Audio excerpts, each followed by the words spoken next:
I'm spit killing that shit. Smoking sa field tapos motorcross, taas sa lipad panoorin mo.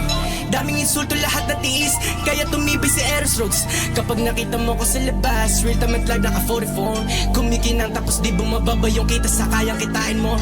Lakas na dating, cash out flaka-flaka, di mo ko kasing. Daming stana, gonna take it over, moves walang patid. Ako yung king, kasi di sumusunod sa utos. Dahil merong gusto kong maging, merong pangarap gustong abutin, modelong gustong kantutin. Sobrang tatag, estilo hindi mo ma-shake, pugot lahat ng snake, di mo mapeke. Kilala mo na ako agad, Pilipino na si Drake. Kita mo Draco, galaw mo pa isilang, galaw dito ay insane. Isang daan, kapag ako kumubra, bigay ko 100%. Pataas na ng talon, sige mauna ka tangina mo. Nagsipag kaya lahat na tamo, voted kaya lagi merong tamo.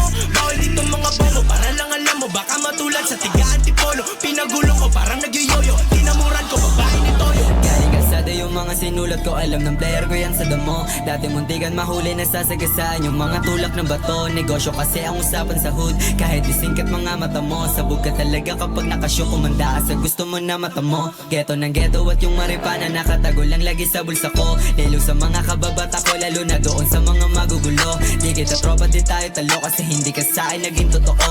Bomba ng bomba, pinapalago, koneksyon ko na para bang isang boto. Buhay ko din naging madali, kaya pangarap gusto ko sa'yo ilahat. Minsan napunta sa kupal na tropa, pero alam kong plano lahat legal. Para matuto pa ako sa mga bagay na hindi ko naman kinukontrol. Dami ko naging pasanin, mga problema ko lahat ang ina nagbuhol. Sulat na sulat, di na mapigilan, kaya tingin nyo sa akin ngayon ulol.